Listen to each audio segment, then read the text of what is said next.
Welcome. Uh, my name is Roger Berkowitz. I'm the founder and academic director here at the Hannah Arendt Center at Bard College, and I'm thrilled to be with you today for the virtual reading group. One quick note at the beginning.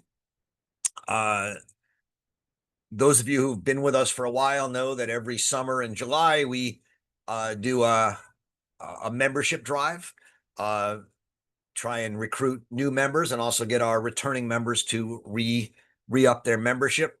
Um, that will start on Sunday and go for about 10 days.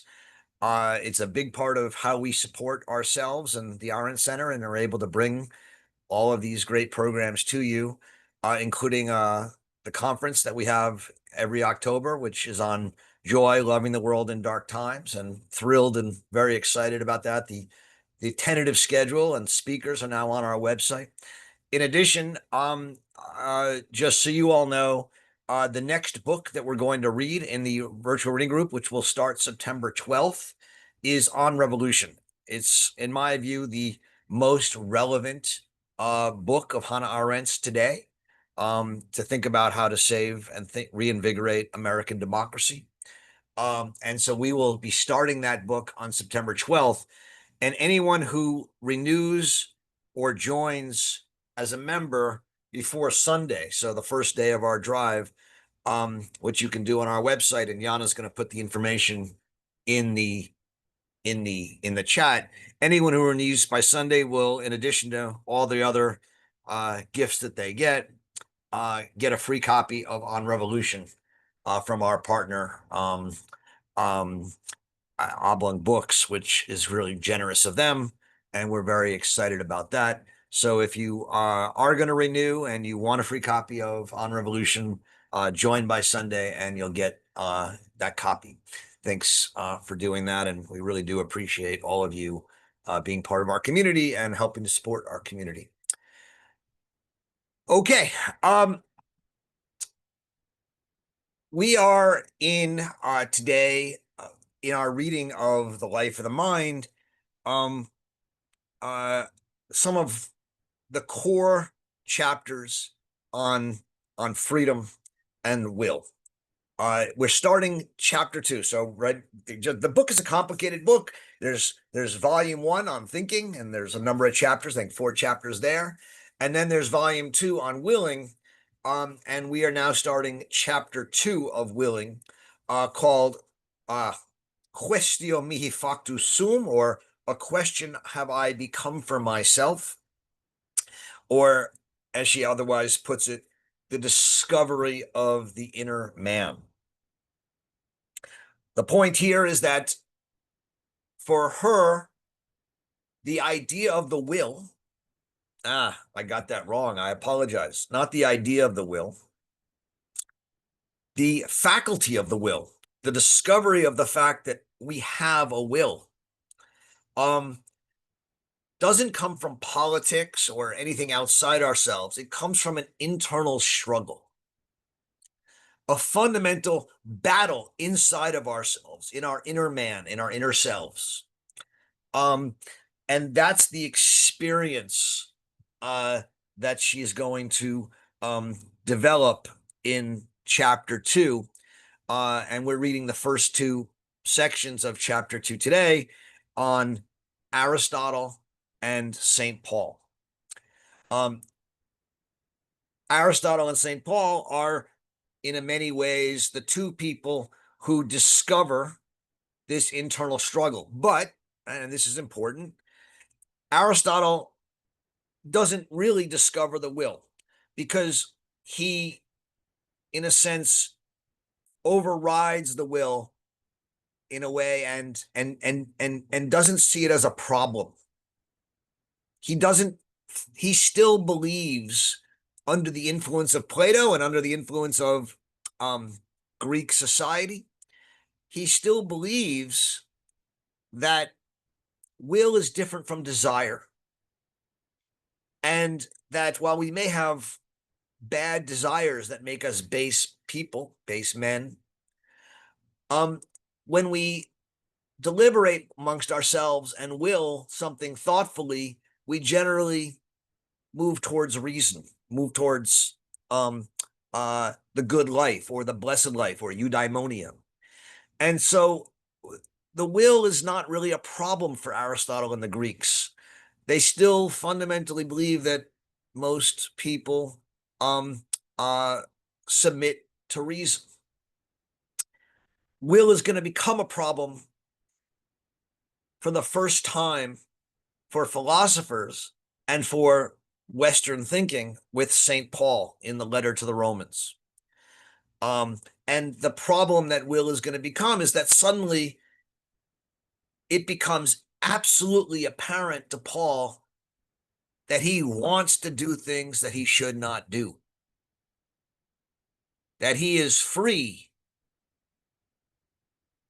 to sin, and that sin is core to being human, original sin. And once Western philosophy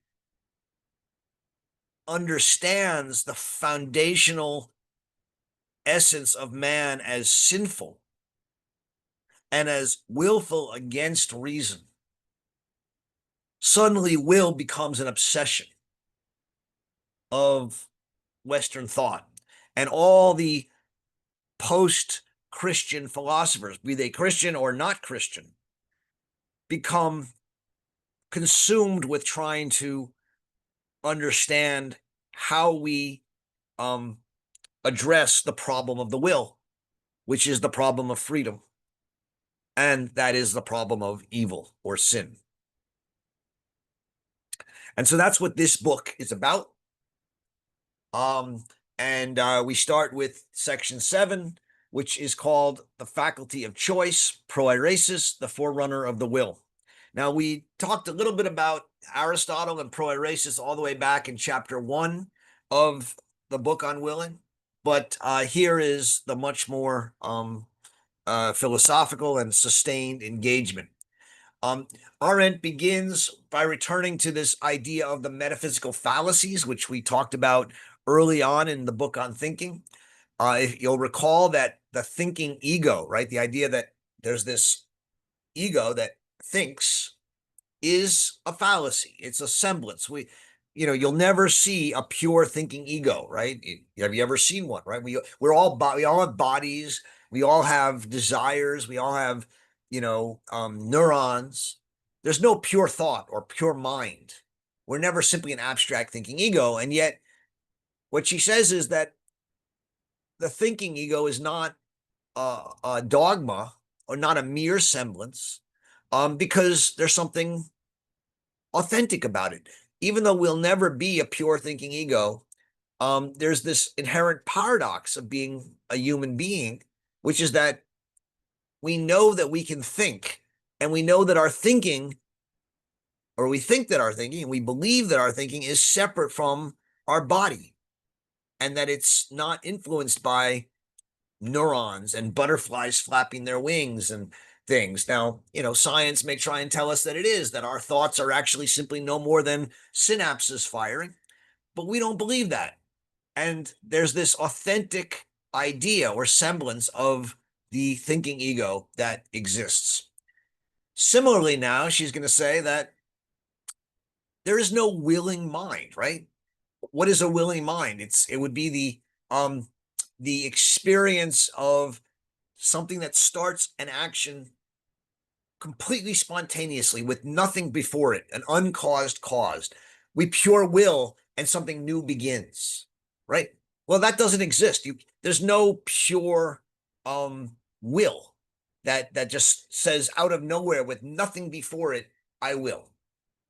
And yet she says it's a paradox of humanity that we seem to have a mind that that even though it's in the world and always has causes and things, has free will, and that we can start things new and we can impact the world. And so this willing mind, she says, just like the thinking ego, are meaningful, authentic semblances. But there's a difference, right? The difference is that while the thinking ego goes all the way back to Greek philosophy, and there is no philosophy that doesn't deal with the thinking ego. The willing mind does not, right? She says that willing was not always talked about by philosophers. It emerged in time, and it emerged at a particular time, as we're going to find out, with the beginning of Christianity and St. Paul's letter to the Romans. This leads to a very interesting side point that Arendt makes here that I just want to mention because I think it's fascinating, which is that whereas our brain and our body doesn't change, Arendt says, right? Since the beginning of humanity, we've had hands with, thumbs, and we've had a brain that can process, and that doesn't change. We our bodies have largely been. I mean, yeah, there's, I'm sure they were mutated at some point, but it's been pretty constant. She goes, but our mind changes, right? She goes, there are different ages of thought, and even though largely humans have looked the same since the Greeks and the Egyptians and etc., and had the same tools, brain, hand, foot, etc., their minds have actually fundamentally altered. We see the world differently. The Greeks saw the world differently from the Romans. The Christians saw it differently from the ancients. The Americans saw it differently from the Europeans. And what she says here, and she's here influenced by another German Jewish writer, the art historian Ernst Gombrich, who wrote a book called Art and Illusion, and he named what he called the riddle of style, which is that why is it that people at different times and in different cultures see the world completely different? Why do you have a Baroque age and then a Gothic age and then a Renaissance age and then a abstract age and a postmodern age, right? Why does art change so fundamentally? And Gombrich says that the simple fact that different ages and nations fundamentally represent the visible world differently, even though we're all humans, suggests that the fundamental way our minds see the world changes through history, right? The brain doesn't change, the hands don't change, but the mind changes. And Arendt, takes up this insight from Ernst Gombrich about the riddle of styles and says, okay, well, if the mind can change in art and in visual culture, it can also change in philosophy. And one of the major changes that we have to reckon with is that prior to Christianity, no philosophers thought about the will. We went from a Greek world where reason and desire are largely connected without any idea of the will, to suddenly the will emerges and becomes a problem. It's a whole new world.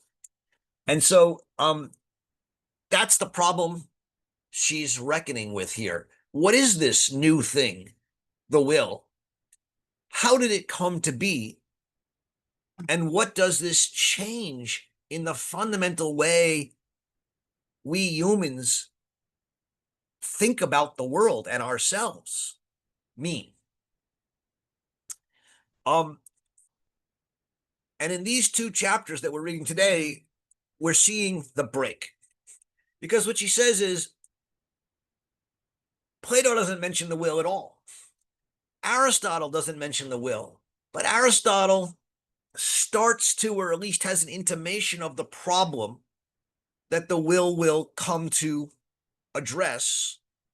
He has an intimation of the experience that the will is going to emerge out of, but he doesn't get there. Paul then gets there. And so in 7 and 8 on Aristotle and then on Paul, we're seeing the break happen. So to understand the Aristotelian forerunner of the will, which is going to be called proairesis, we need to understand a few steps, right? for Aristotle, the mind, there's a problem with the mind, which is Plato had said there are three parts of the mind. There's reason, there's desire, and then there's timos, which is the kind of emotion that leads us to try and actualize our desire. But reason doesn't move anything, not itself. And yet for Plato, we have to obey reason. And then we have to suppress our desire, and timos is the way we repress our desire.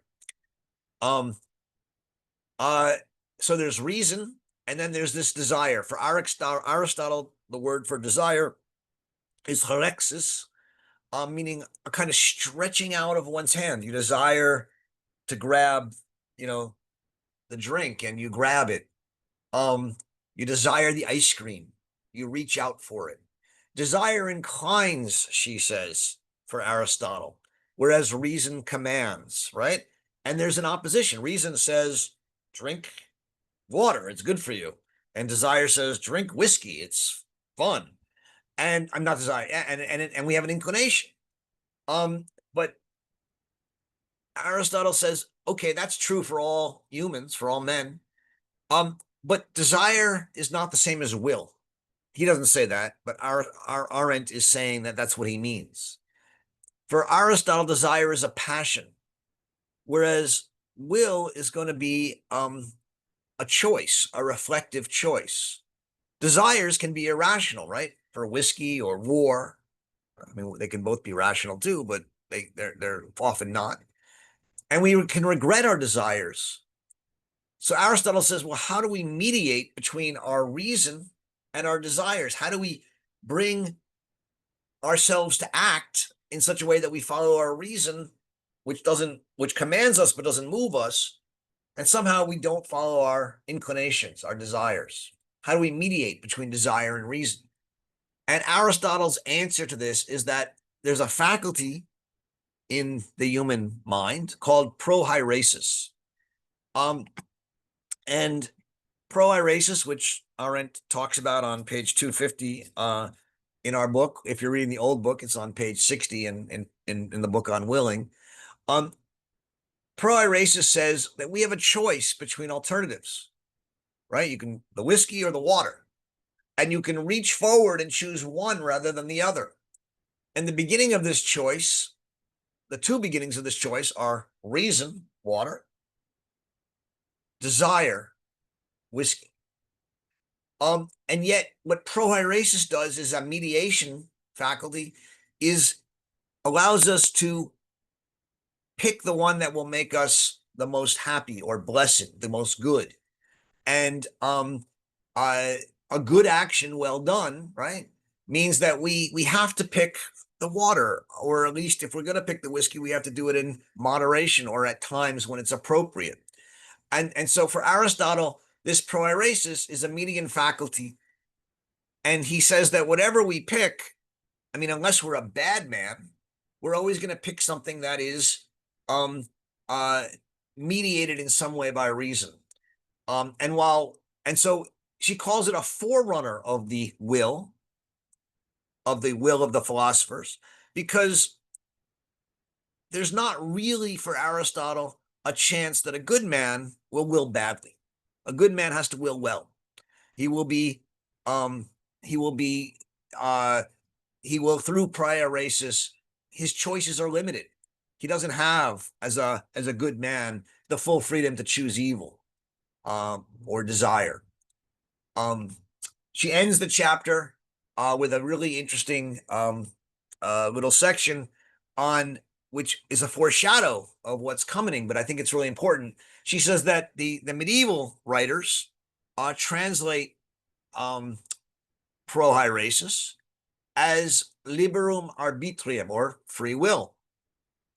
And yet the free will for the philosophers, just as it also is for Aristotle, can never be really free. And she gives two examples of this, which I think are really important. The first one is a very famous medieval story, which is told throughout the Middle Ages, the story of Burdon's ass or Burdon's donkey. The story is very simple. You have a donkey, it's in a field, and on one side of the field is a bale of hay, and on another side of the field is another bale of hay. The donkey is precisely in the middle. There's no wind, so you can't tell which one is smelling better, and they're equally distant, and they're the exact same size and same quality of hay. And the problem the medieval philosophy posed for itself is, does the donkey die? Because caught in the middle, he can't choose one or the other. Neither one is more rational than the other. And so they worried that the donkey would die. And again, this is a problem of, is there a will that's free, that's not rational? Because if there's not a will that's free, the donkey's going to die, because there's no way one is more rational than the other. And this was a problem that the medieval philosophers grappled with. Kant, right, who's often thought of as an Enlightenment thinker, and clearly was, but Kant was a thinker of the Enlightenment who was struggling with the question of freedom and of will. For Kant, in his moral and legal philosophy, the good will is autonomous, self-legislating. But the good will, right, means that I must submit myself to my rational self. I must submit my desiring self to my rational self. And so the very idea of Kant is that being human as a rational animal who has reason, but also animal desire, that I'm caught and I have to somehow self-legislate and submit to reason. And so again, what she's saying is that Kant is part of this philosophical tradition of will and willing, in which, like Aristotle, the choices of the will are limited. As a rational being, a vernünftige Lebewesen, as Kant says, I must choose the rational choice, or I'm not being who I am. And so the will is, in a sense, pre-decided, prohairesis. And yet, for Kant and for all the philosophers of Kant's era and post-Kantian philosophers, the problem of freedom is real. That's what he's struggling with. For Kant, much more than for Aristotle, the fundamental struggle of being human is how to limit my will, to make my will rational. Aristotle, it was a problem that he talked about in a couple of things here and there. For Kant, it's central. And that's the discovery of this inner conflict in man. And Kant is in many ways the last thinker in the Western tradition to think that human will, our freedom, is fundamentally rational, that we as rational beings can and have an obligation to will rationally and will according to reason. Nietzsche, right, and all post-Nietzschean philosophers understand that our will is not necessarily rational, and that's the fundamental shift that Arendt is interested in, and that's where we're getting to in chapters 3 and 4 of this book. But right now we're just trying to understand the fundamental experience and the conflict. And so that brings us to section 8 on the Apostle Paul and the impotence of the will, the powerlessness of the will, which is largely a reading of Paul's letter to the Romans. And Arendt comes back to this question of, what is the experience, right, that leads man to discover the will? What is the experience that leads us from Paul to Kant to this struggle around, well, how do I deal with the fact that I have this will and yet I'm supposed to be rational? And she says the fundamental experience is this inward experience that Paul discovered of my sin, of my original sin. Another way to say it is the fundamental experience that Paul experienced is, remember, Paul was Saul, right? Saul of Tarsus. He was a Jew. And, we're going to do a little bit of religion here. I hope that's okay. Big difference between the Jews and the Christians, right? The Jews have lots of rules, lots of laws, right? You read the Torah, you get lots and lots of rules and laws. It's the book, the people of the book. And if you get up in the morning, you got to pray. And you want to get breakfast, you got to pray. You got to pray 100 times a day as an Orthodox Jew, as an observant Jew. Christians, not so much, right? Christians, I follow the law of my heart, in my heart. It's much more an internal religion. That's a big change, and we're going to get there as to why. But as a Jew, Paul says, I want to follow the law, but I also don't want to follow the law. The law is strenuous. The law takes a lot of time. And so the experience that Saul had was the experience of an imperative that I somehow must voluntarily submit to the law. This is on page 257.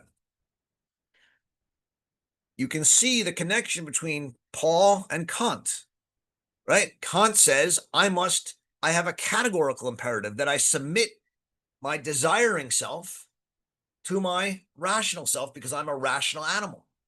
And Saul says, I have an imperative that I must voluntarily submit to the law.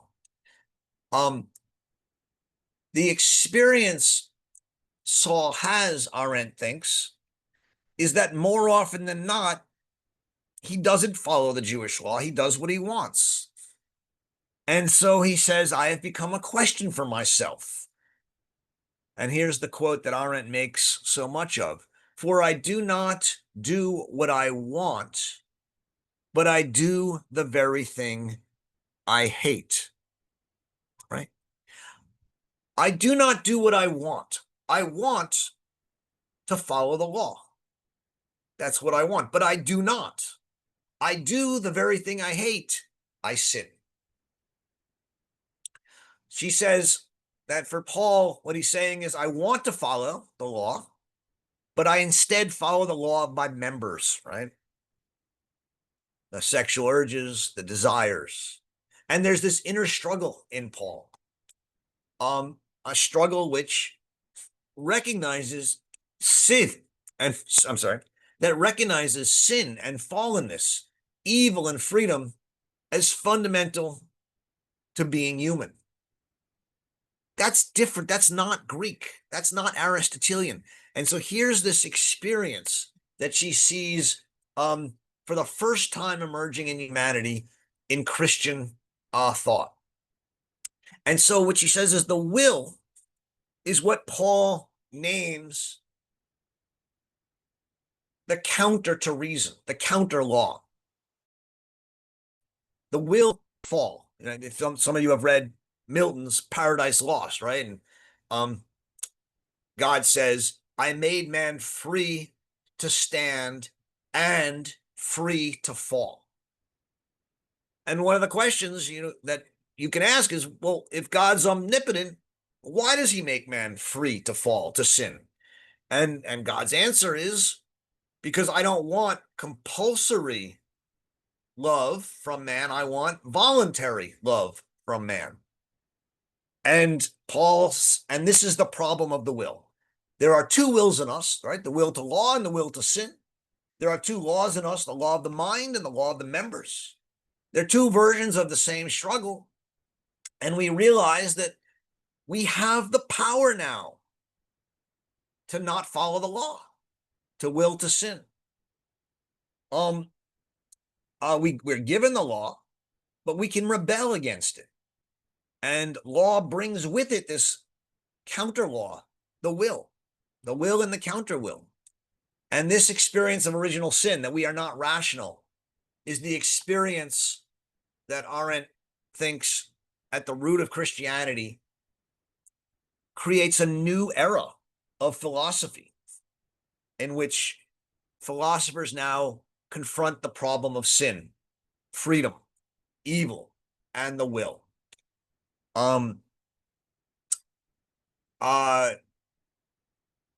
she says that this is that part of this experience, the fact that it came from Saul turning to Paul, right, means that it was an experience of a dying Jewish world.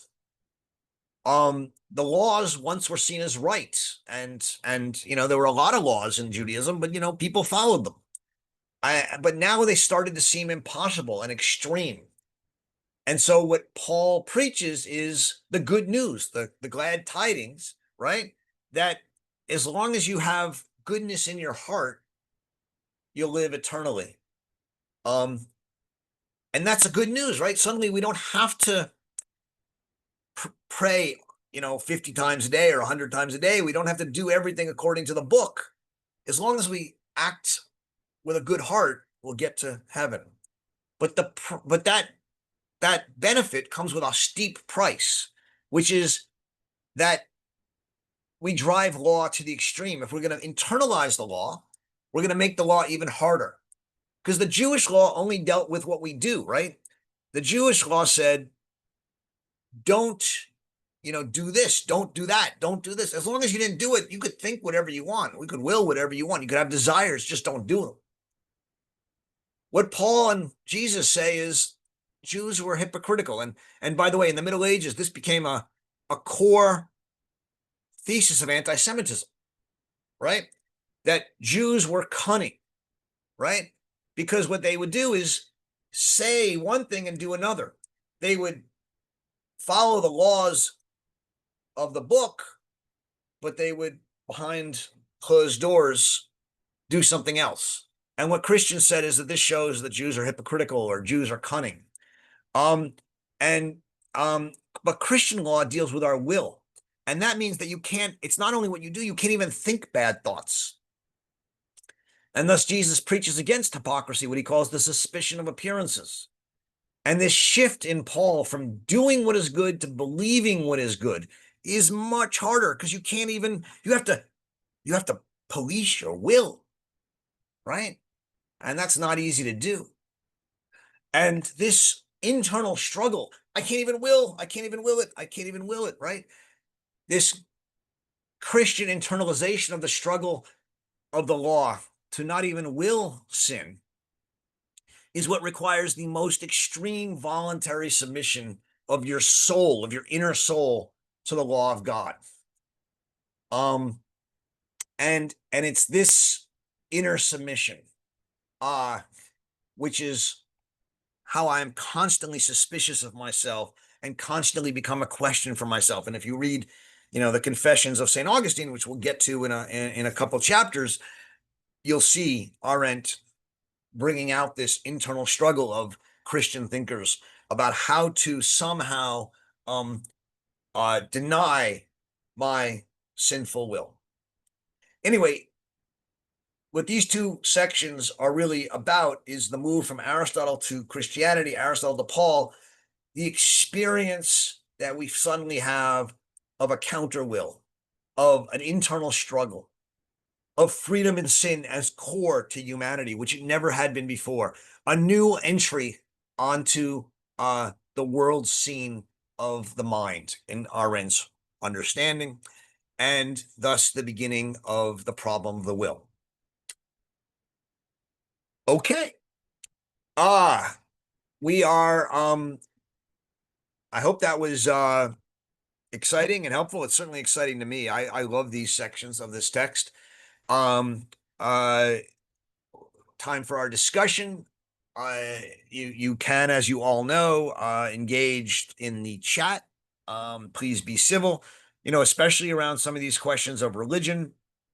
I just want to point out that it's something to be incredibly thoughtful about it before you post. But that doesn't mean we shouldn't have the discussion. Be civil and be respectful. Just don't attack each other. And you can also raise your hand under the react button and join the fray. John, you're up.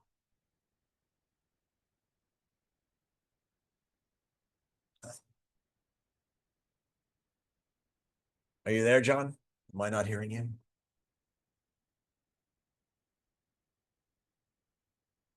John, I'm not hearing you. I don't know if other people are. John is muted. Yeah. John, you're Okay, I'm sorry. Yeah. I was having a problem with my feed. Can you hear me now? Okay.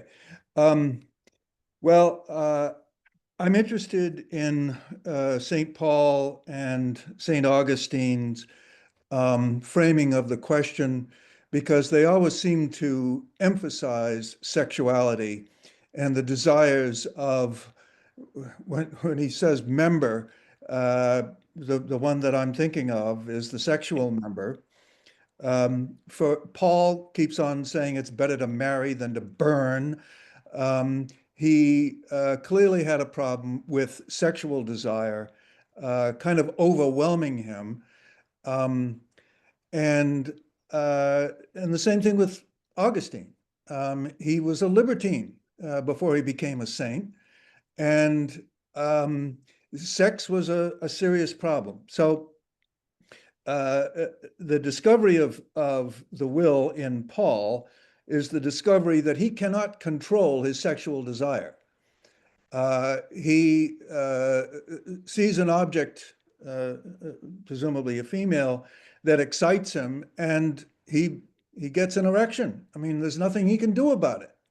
Okay, and so we have sex as the kind of a preeminent will of the body or the desire as opposed to a rational will. Then with Milton, we have Satan looking on Adam and Eve with pale ire, envy, and desire. All right. That is, he hates them for their beauty and their innocence, their purity, and and he envies that that their sexuality before the fall is utterly innocent and natural, and he wants them to fall, and they do. Then the other aspect of Satan in Milton is better to rule in hell than submit in heaven. So it's about power. Um, and you can even bring in sex to that. Sexual predators, as we know psychologically, seek dominance over their victims. So it's not just sexual urge, it's an urge for power or dominance. So sexuality and the desire for power uh, uh, in the mythological figure of Satan is the envy that he has of God's power. Okay, that's what I'm getting right now from our discussion.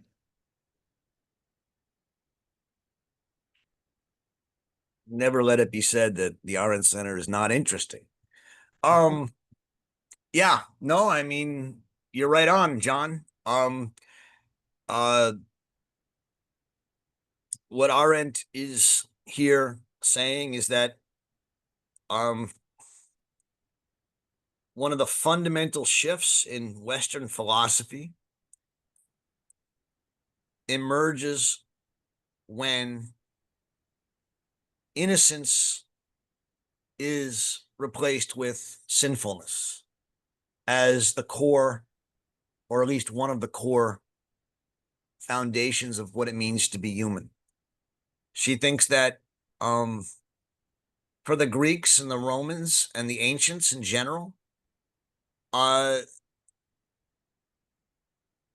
obviously there was desire and there was bad people and good people. And humanity was not immortal, whereas the gods were immortal.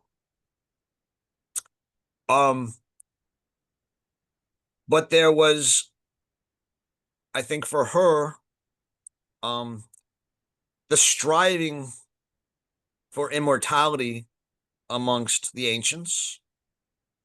While it may never be fully achieved, was something that was core to what it meant to be human. But immortality was to do great deeds and to be remembered, not to simply not to be submit to God. And there's a kind of innocent, naive love of human action and human greatness that she finds in pre-Christian societies and thoughts that in Christianity is brought inside a lot of the struggle. And you're right that at least in Paul, right, a lot of that struggle is set in the context of sex, sexuality, sin as uh um coveting thy neighbor's wife, but also power and rebellion, a rebellion against God's law or God's rule. Um, uh, you know, there's a lot one can say about the rise of the Christian world and the post-Christian world. I mean, one of the things that I find really profound in these pages, right, as someone who spends a lot of time teaching Kant and Nietzsche in my life, and thinking about categorical imperative of Kant and the will to power of Nietzsche, is the foundational um, uh, discovery of sin and will as a power to rebel against reason and God in Paul, which is what Kant is still trying to justify with the categorical imperative, and what Nietzsche is trying to say in the end can't be justified with the will to power. And to see that profound connection that moves from Paul to Kant to Nietzsche, at least for me, is one of the really exciting intellectual experiences of reading these pages of Arendt. Um, but I mean, your more general point, less philosophical and more general, is that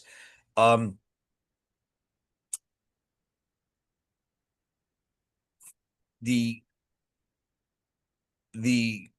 fundamental recognition of sin, right, comes from this opposition between reason and desire, which in Aristotle is mediated, right, by pro-Iresis, but which now in Paul loses that mediation, right?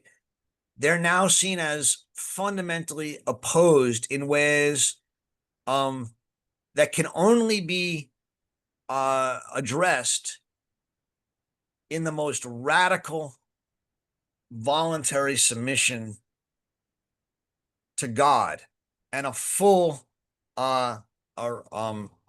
rejection or loss of our human rebelliousness.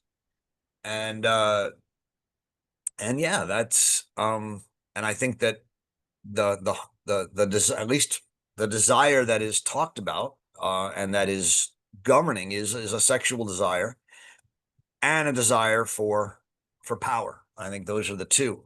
I mean, one could think about the gender of many of the people writing these texts, right? The fact that many of them are men, and think about how the entire history of Christian and post-Christian philosophy is impacted by this sexual male fantasy. Um, uh, I think it's a number of people have thought about that, and I think it's an important thing to think about. But I think you're right to stress it. Have I missed something, John, or is that, I mean, I didn't know if you asked a question or it was more just a reflection. Well, uh, in the back of my mind, I had something you wrote recently about Alistair McIntyre's analysis of what has happened to Western morality. Um, and that raises a whole nother question, but I found that very, very stimulating. Um, Basically, the switch from uh, classical ancient morality to a modern sense of reality in which we find a way of becoming very individualistic about what's right and wrong, and that our notion of what's right and wrong is not dominated by a church or a community that prescribes for us, but we have been liberated by the Enlightenment to think for ourselves, and so hence the ultimate expression of that is the Trump phenomenon, where he just does what he wants to do, regardless of any moral question whatsoever. But that's a whole Yeah. nother, that's a No, whole, but it's a good point, and I thank you for it. yeah. You know, I mean, Kant for me, I teach Kant every year, right? And I teach him as the last ditch attempt to save morality, Hmm. right? What Kant, amidst the Enlightenment and the rise of individualism, understands is that if I will accept no law that anyone else puts upon me, I won't accept a heteronymous, a law from another. I only will accept a law I think is right. And so what Kant's problem is how do I take the individual who will listen to no one but themselves and make them moral? And his answer is because we are rational animals, we must therefore all, to be who we are, submit to reason and thus to the rational law or the universal law. Um, uh, Kant's attempt to do that, right, doesn't mean he succeeded, right? I mean, you can ask, and I think the question the way I pose it in my classes is, have we succeeded, right? And the answer is we go back and forth, right? I mean, there are times when our society says, hell no, we're not going to be rational. We're going to pursue our Aryan dreams or our communist dreams and create new kinds of men or our new nihilist dreams, and then things get really bad and we sort of pull back and we go back and say, well, let's reassert Western morality, let's reassert reason.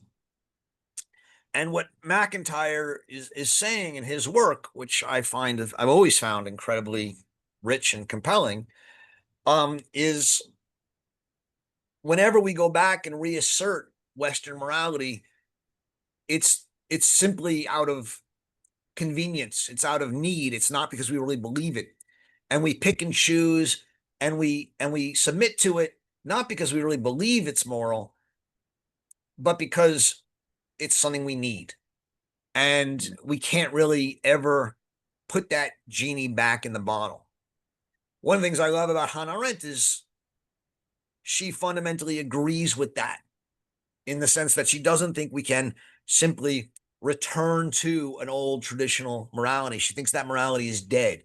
And her willingness to fundamentally stare in the face the end of the Western tradition, which he calls the pillars of the tradition are broken, the break in tradition, is one of the things that I think makes her such an extraordinary thinker.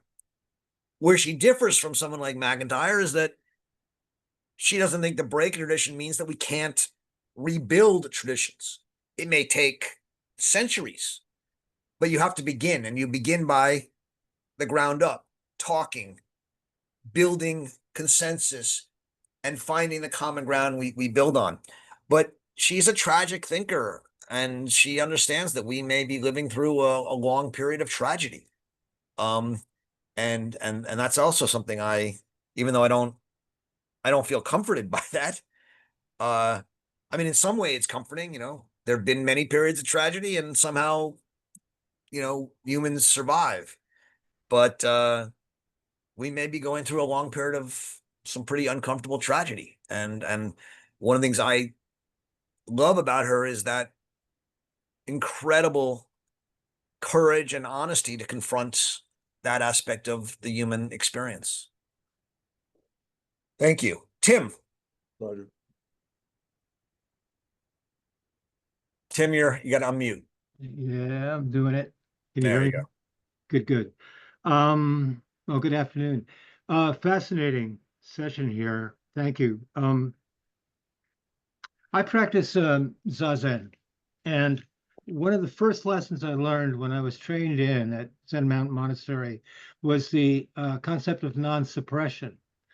And this is pertinent to Paul's um, conversion and his letters to the Romans, and the temptation from within. In meditation, we're told to just let thoughts pass from front of the front door and out the back door. That's the image I use when I practice. If it comes in the front door, knocks on the front door, walk it walk it through the room. Don't sit it down on the couch. Don't feed it chips. Don't associate it with all your inner stuff, and let it out the back door. And another one will come along. So, and I took from that the idea that suppression is basically something that leads to obsession if you try to hold a thought down or turn it into an associative network of sins um, that you might be guilty of, or regrets that you have about your life, whatever those associations are with the particular thought that walked into the room. Cancel that. Don't suppress it, and let it out the back door, and just wait for the next random thought to come along, and watch the workings of your mind. So when I think about Kant and the categorical imperative, which from my understanding um, asks us to look out and imagine a world in which everybody did what you are doing. Do I have that right, Roger, more or less? No, but um, I mean, for Kant, it's not what everyone's doing. It's what rational people would do. But okay. Yeah, yeah, okay.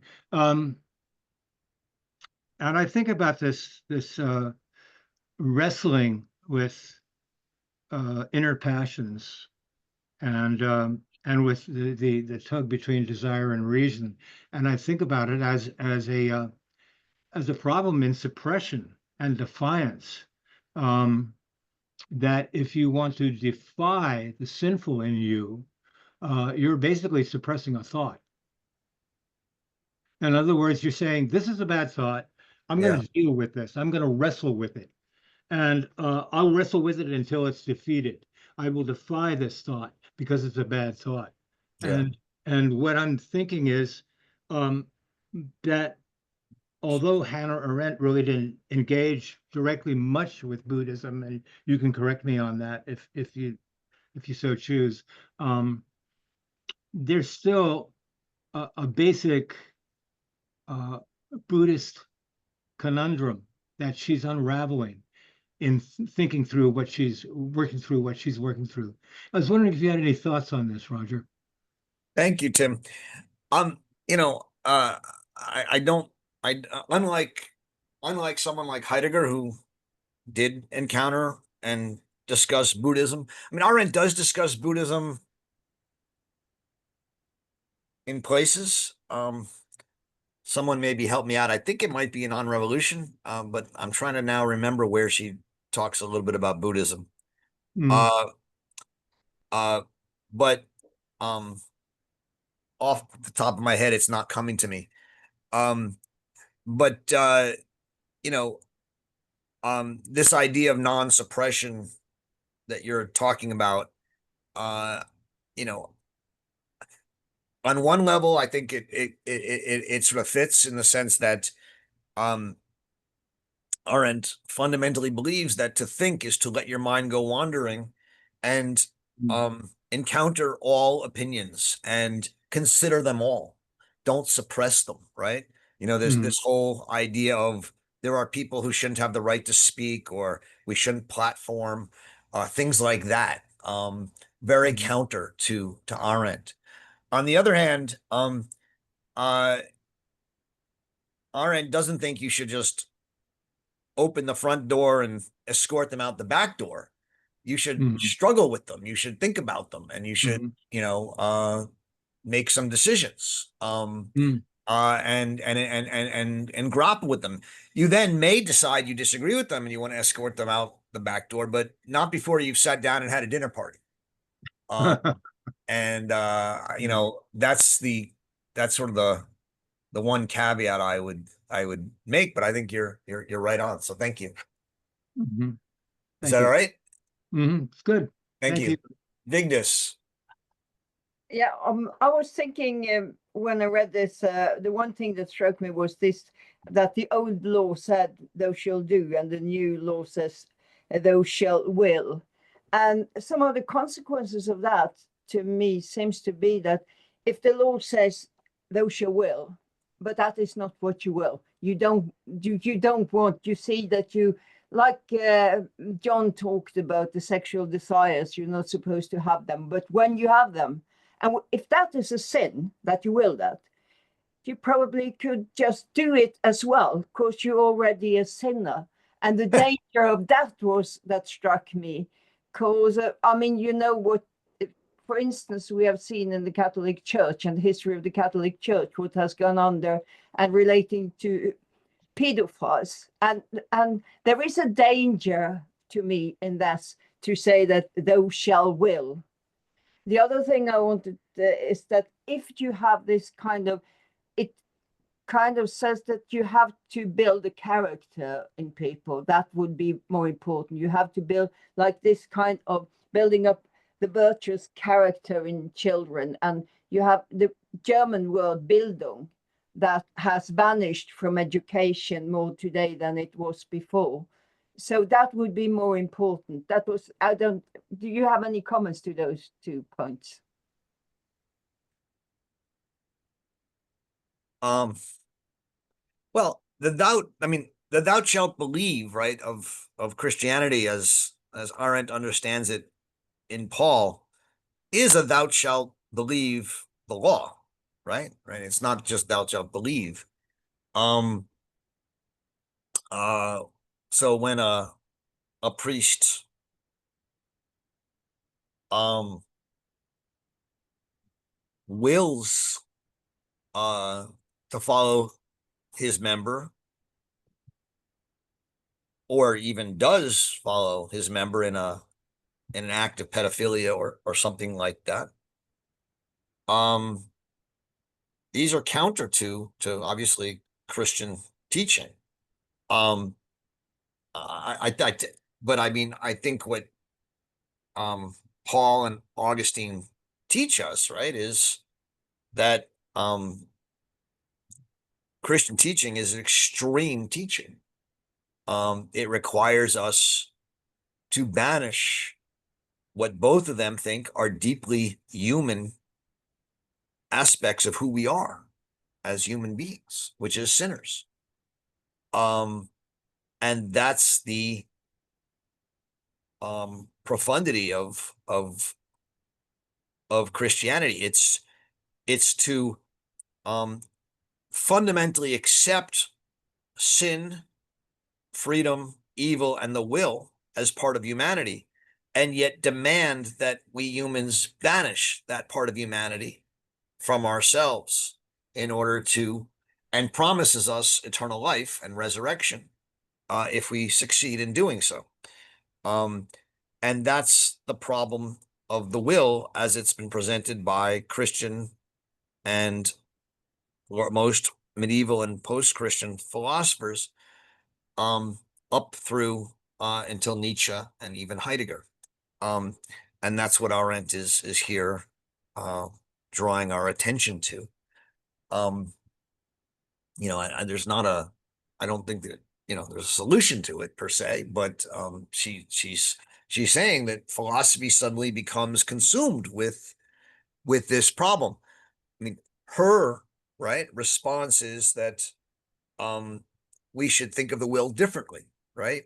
Not as this free will, this belief, this sin, but will and freedom as the human capacity to act in the world in a way that builds a common world, right? That's her, in a sense, attempt to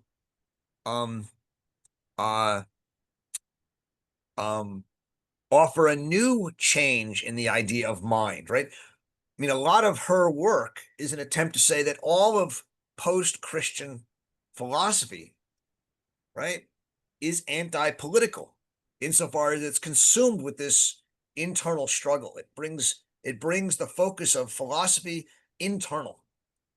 And so much of her work is an attempt to say we need to be less focused on the internal willful struggles and more on the external political capacities of man to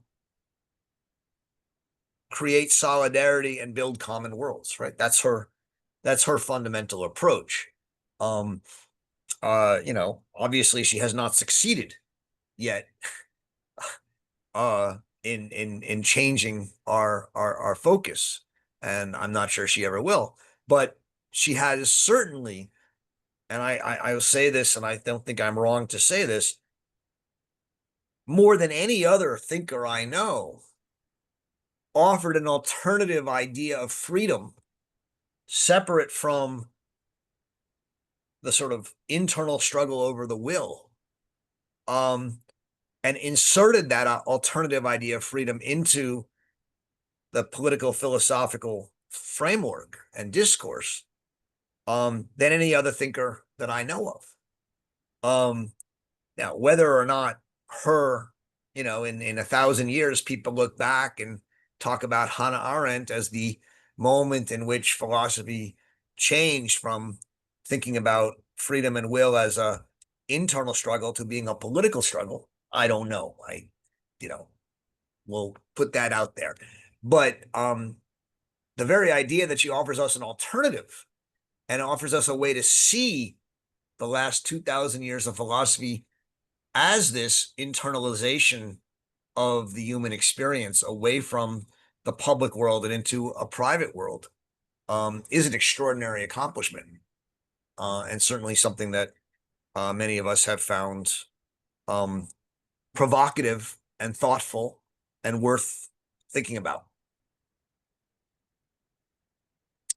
Okay. Yeah, thank you. I think I do agree. I think that's how she describes the will in What is Freedom seems to be that it's kind of the motivating factor, and its weakness or strength that decide if you do what you have judged to be the right thing to do in a situation. So that's right. I mean, it's, she develops this alternative idea of freedom in many places. What is Freedom is one of them. On Revolution, which we're going to read next, starting in September, is another. But there are other places as well in her essays. The Promise of Politics. It's quite apparent as well. So yeah, but that's I think that's a fundamental view of hers. So thank you. Anne Marie, you're up.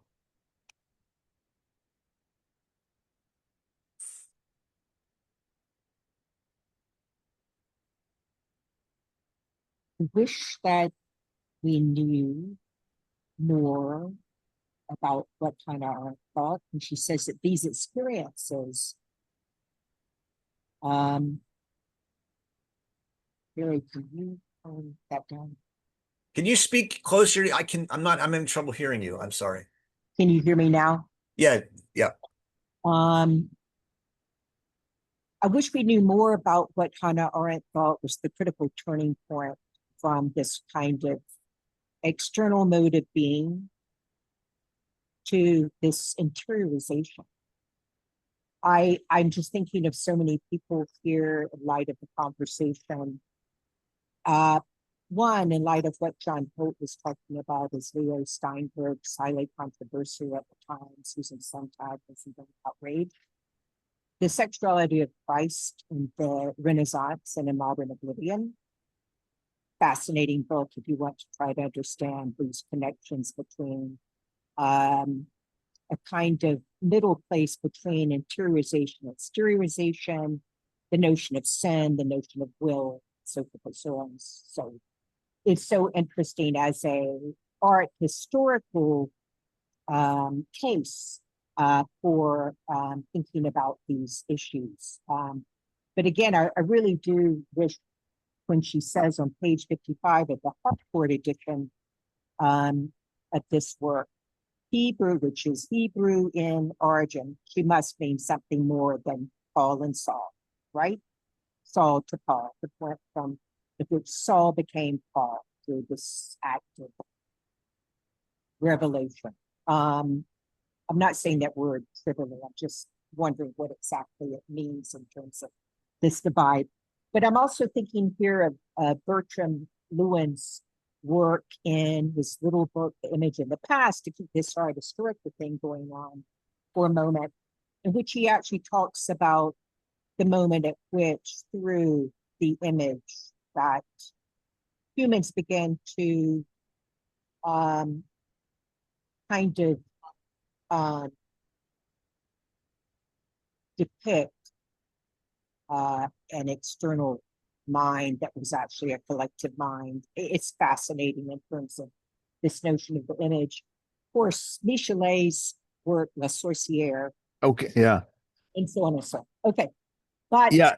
what I want Well, I think it's important for us to realize that when she talks about the Hebrew here, it's, as you said, it's not simply that Saul becomes Paul.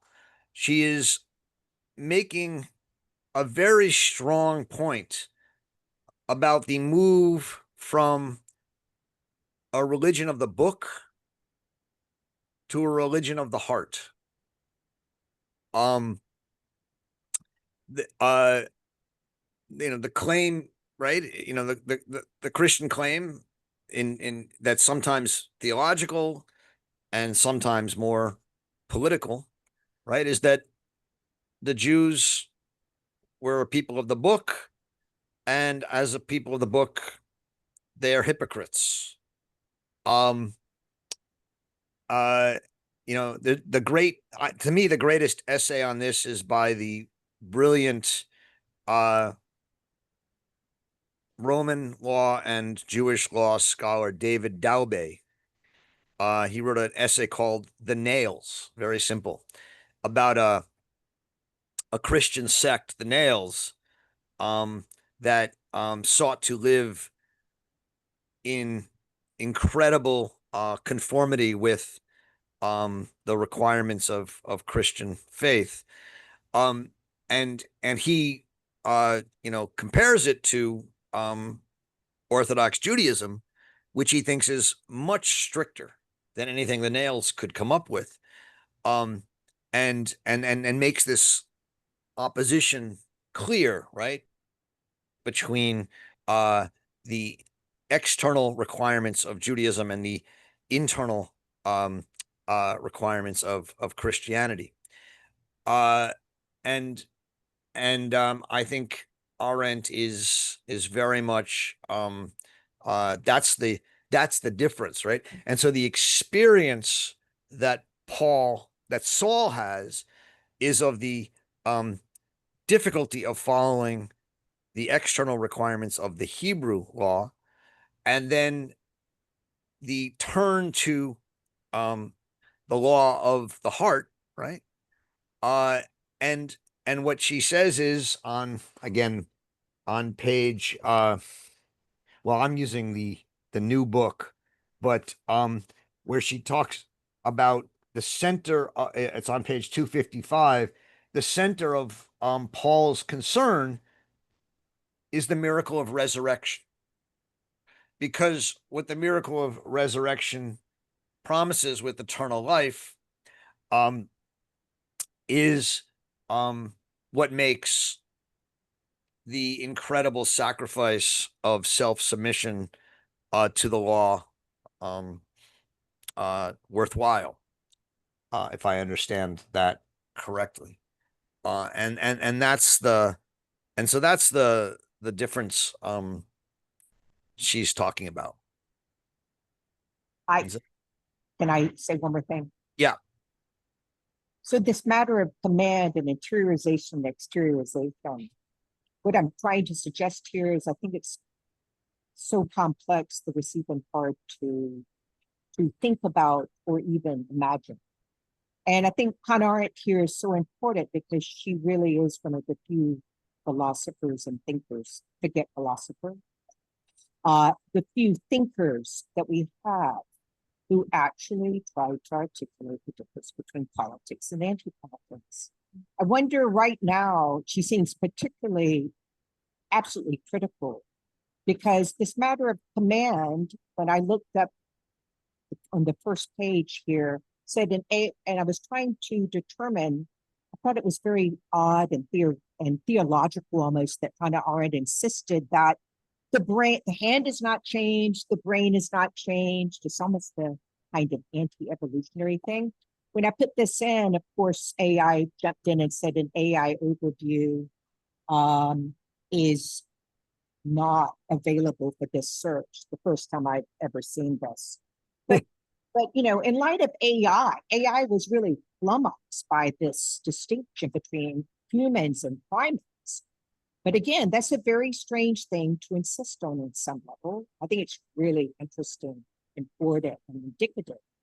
But again, in light of what's happening in terms of artificial intelligence, so-called, et cetera, this matter of the external command, which is no longer even human, nor is it divinity of any sort, this has to be really thought out, it seems to me. And Anne-Marie, this is fantastic. I mean, you're absolutely right. I mean, you know, Arendt, the analogous passage that to this text on the first page of section 7 is the section in the prologue to the human condition, where Arendt makes the distinction between human nature and the human condition, right? And what she says is that you know, there is no human nature, because there's only the human condition, because we could remake human nature. We could put, you know, we don't really know what human nature is, but the condition is the world in which we live, the conditioned world, right? And you know, what she's saying here is, yeah, I mean, for as long as there's been humans on Earth, we've had brains that do what they do, and we've had hands that do what they do, and we've had members that do what they do. That hasn't changed, but our mind has changed. But what she's bringing up in the human condition is that with the rise of potential cloning, space travel, and now AI, yeah, I mean, it's possible that the very bodily tool conditions that we have will change. That you know, our hands suddenly can do different things. Our brain can suddenly do different things. And it's possible that we're on the cusp of a period in which it's not just the mind that changes, but the body and the brain too. And that raises all sorts of profound, disturbing, exciting, I don't know how you want to put it, possibilities. Yeah, I think that's right. And I think that's what the human condition is written about to some degree, is that we are at the cusp of a period, she thinks, in which the rise of mathematical thinking and science have shifted internally, right? So that we think we're no longer engaged in the world, but we're engaged in in our own struggles of our mind, whether it's through Descartes or Kant, and the subjectivism of modern philosophy. This is all what the last part of the human condition is about, such that we are able to remake the external world through our brain power, right? Through, rethinking what it means to be matter by creating nanopolitics and false planets and terraforming and building new worlds and living in a spaceship where everything we live in is humanly created and not natural. You're creating a world that's completely foreign to what it's meant to be human for 2,000, 3,000 years. And she thinks that we're in the process of doing that. And that's going to change fundamentally the human condition, not only of our mind, but also of our bodies. And that's an extraordinary idea. Wonder if we could have a session at the October conference, a free-for-all roundtable in which people could, not really sure, talk about this further in person. So frustrating. Virtual. Yeah, I mean, that would be a great, let's talk about it. We can. Let me move on. But yeah, I'm happy to figure out something like that. Sorry, I would like to interrupt. I can't find the hand. And I want to say a remark about Judaism, which I found, doesn't matter, painful, but what I want to say that I think that we're doing Judaism wrong when we say that Judaism is opposed to internalizing the will or the drives or sexuality. It is what it is that Judaism perhaps doesn't want to make a dualistic and antithetical division between the mind and the body, and at the end also society. So a classical example that the rabbis put forward, I mean, I didn't realize I would have to go to defend Judaism today. The classical example is Judges, so the book of Judges 19. What they say is that the rule is that you should always be kind and gentle at home, and with the idea that what you do at home or what you do with yourself has an impact and actually even can generate an entire reaction. So what has to do with Judges 19, they say there was a couple, a woman and the Levite and his partner, as it were, his wife, and he was unkind to her, and he was so afraid, she was so afraid of him that one day when she was serving him a cup of soup, a fly fell into the soup, and she was so frightened of his reaction that she ran away from home to her father, and things got deteriorated to such an extent that they ended up in unsafe situations. She was raped anyhow, and it ended with a war with 1,000 people dying. And this is the idea that turning inwardly doesn't change the world. And on the other hand, to realize that every step and perhaps every gesture you do outside your home or from home has and may have an influence that would generate a great disaster. The internalizing of the self is right, And I think, but it was wrong. I mean, as a Jew myself, I think it's wrong. The well-known phrase that Paul was epitomizing the Jews, or Israel said he would call them carnal Israel, as if they don't understand or don't want to see the difference between the body and the soul. It's not that they don't want to, but they actually believe in strong relationship.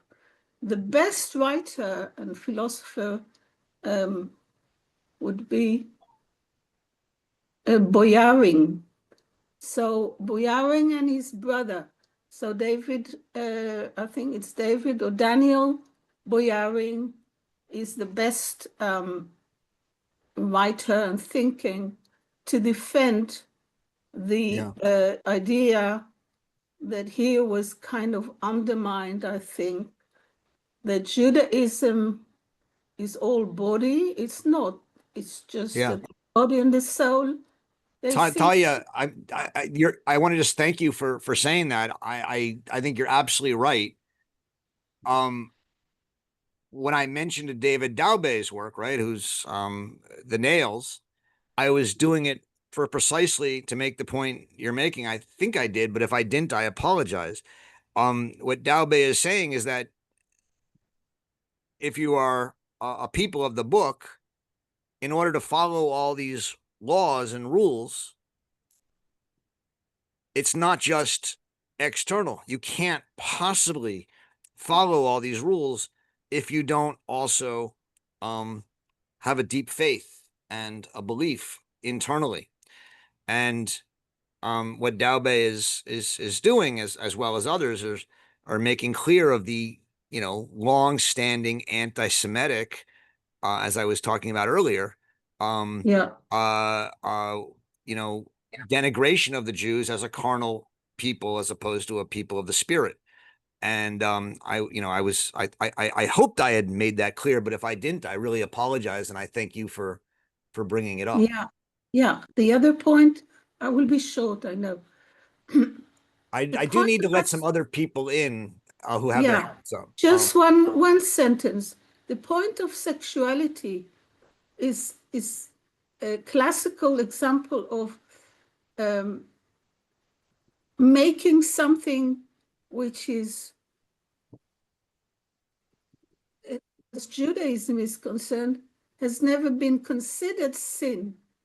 And as a woman and a Jew, I think that Christianity done a lot of wrong to women, and Judaism certainly to women, by connecting sexuality with all the things that went wrong since the fall, and the whole idea that the fall is connected with sexuality, which is of course the part of women. Well, you know what I'm talking about. I think you've made a great point, and I thank you for it, Talia. And next time you'll learn to go down and raise the hand through the react button at the bottom of the stage. But thank you very much, Julia.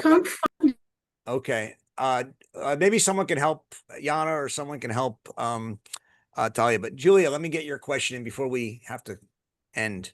Okay. Actually, what Talia said at the very end brought up one of the points that I wanted to bring up in terms of the idea of Paul and going back to John Holt's first questions and statements with the sexuality being attached sort of to the outside of the body. In the very beginning, when we were beginning reading this book, we talked about appearances and the fact that Hannah Arendt puts sort of prime importance on appearance, even to a certain extent, as I understand it, above thought, because appearance actually gets it into motion.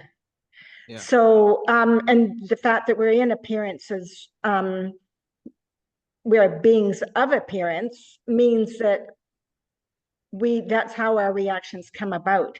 She says I have the older version on page 67.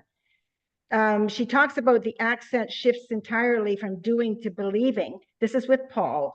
From the outward man living in a world of appearance, himself an appearance among appearances, and therefore subject to semblance and illusion, to an inwardness which by definition never equivocally manifests itself and can be scrutinized only by a God who also never appears unequivocally. And this struck me profoundly because she goes on to say his chief property is his invisibility. So the idea that we as beings of appearance reacting through our physical bodies and hence our minds to everything that happens, to be sort of pitted up against or compared to an ideal that doesn't have an appearance, to me seemed to be sort of very, very uneven. And I thought that she absolutely got the germ of it here in that paragraph. And then it goes around to what Talia was just saying about, and going back to John Holt and about the member and being so, having to monitor this and to make sure that the will is in place. Once again, it does cast the idea of the impetus too often on women. So there's sort of those two. One, the fact that I think she really nailed it in terms of the idea that this other side is invisible, that makes the idea of temptation and the will. And when you look at the Christian religion, where they went to the extent in some sects of whipping themselves and everything just to put the body down, I think that Hannah Arendt is really says it well in that one paragraph, that the body is where we receive it through, and the brain is a part of the body wherein lies the mind. And is that right? Is this how she sees Paul, as not exactly getting it right? Well, I think what you're saying is right. I don't know if she thinks it's that he's not getting it right. She thinks that he's changing the way humanity, through Western humanity, sees the world. And I think, as you and John and Talia and others have said, it's undoubtedly a sexualized and I think genderized view of the world. And I think she's pointing that out. And it's one that, very much prioritizes being over appearing, as we've talked about. So you're absolutely right. We're out of time. I know there's a bunch of other questions, but the good news is that next week we'll be reading on Epictetus, and a very long chapter, I just want to warn you, on Augustine. So give yourself time to read it. And many of these same issues will come up, so we'll be able to continue this conversation. Thank you all, and enjoy reading Hannah Arendt, and we'll see you next week. Thanks very much. Bye-bye.